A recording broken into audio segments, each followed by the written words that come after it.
Welcome back to Culture Lore, where we poke at the weird, wild, and wonderfully messed up corners of modern culture without losing our cool. Today, we're stepping into a time machine that's got us all stuck. The nostalgia trap. Grab your Tamagotchi, dust off your Walkman, and let's rewind, because this one's gonna hit like a Charizard pulled fresh from the pack. Quick heads up, I'm not here to trash your childhood. I'm not some hipster sneering at your Pokemon cards, and yes, I've cried to Toy Story 3 like the rest of you. But something's fishy here in Nostalgia Land, and we're gonna get to the bottom of it. So, what is the nostalgia trap? It's that warm, fuzzy feeling when Stranger Things blasts synths and kids ride bikes through the streets of the 80s.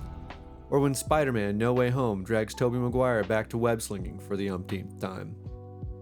It's Hollywood rebooting Ghostbusters again and again and again. Or Nintendo slapping Super Mario 64 on every console since 1996.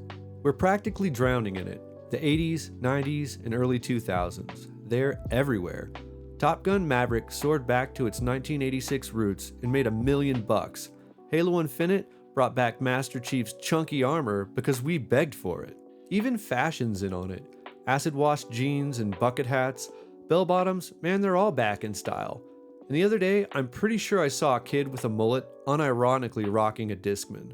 It's a full-on nostalgia tsunami, and we're surfing it like Tony Hawk on a vert ramp.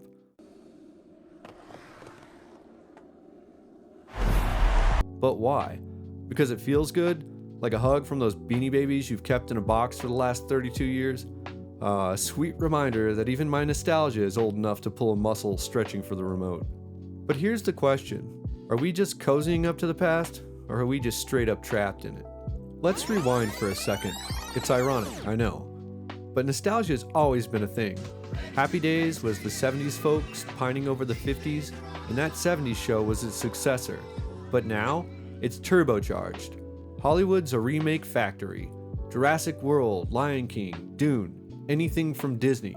If it worked once, it's back with a shinier coat of CGI. And games, they're no better.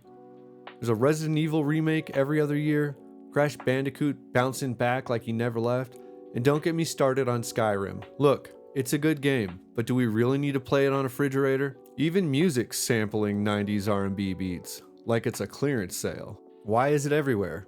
Well, that's easy, it sells. Studios know we'll fork over cash for another Final Fantasy VII because we loved Cloud's spiky hair in the late 90s. X lights up with fans begging for more. Remaster GoldenEye, bring back Blockbuster. We're like Pavlov's dog, drooling over a fresh remake steak like it's chow time. And it's not just the older generations either. Gen Z's in on it too, rocking Friends t-shirts, craving Polaroids they never even owned. Nostalgia's a drug, and we're all hooked. This is drugs.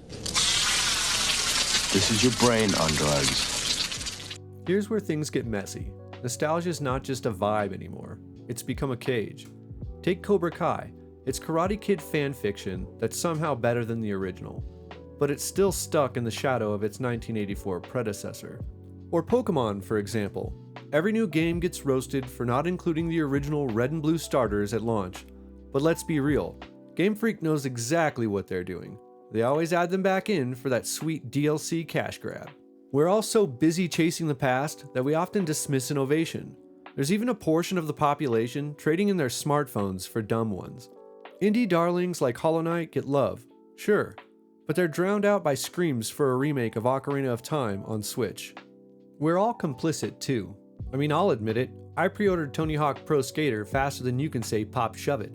But it's starting to feel like we're scared of the future. Every reboot is just another safety blanket.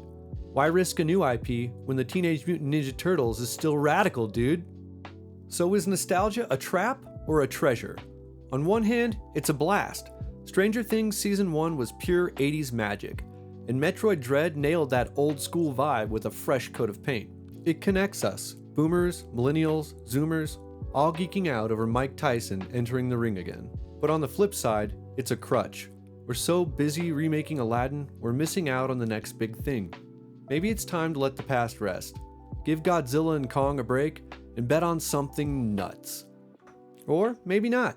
Maybe we just need one more Toy Story, where Andy's kid is on a nostalgia kick and they go searching for Woody this time. All I know is either way, the nostalgia trap has got us tight.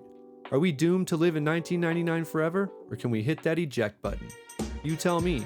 I'm too busy humming the Fresh Prince theme song to make a decision. Well, that's a wrap for today's Culture Lore. Nostalgia's got us in a chokehold. Love it? Hate it? Maybe you just can't quit it. What's your take? Are you trapped in the past, or are you ready to move on to something new? Drop it in the comments. Like, subscribe, and smack that bell. Let's keep the lore rolling. Stay unique, stay curious, and I'll see you in the next one.